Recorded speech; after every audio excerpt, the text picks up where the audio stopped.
Inabutan niyo ba ang ganitong camera? Yan.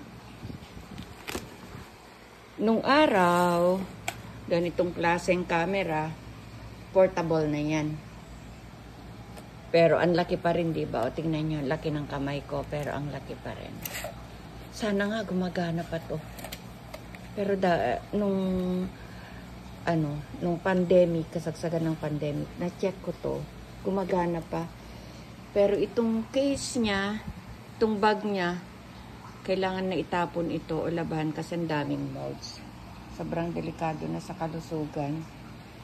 Kaya, sobrang sayang. Ngayon, walang magawa, kundi mag-general cleaning at buksan lahat ng mga closet, mga cabinet, mga shelves. Kailangan buksan at i-check kung anong mga nasisira na dun. Sa sobrang kalumaan ng bahay, kalumaan na rin ng mga gamit. Sayang nga lang ito. Ayan. Senior ko lang sa inyo kasi naglilinis ako.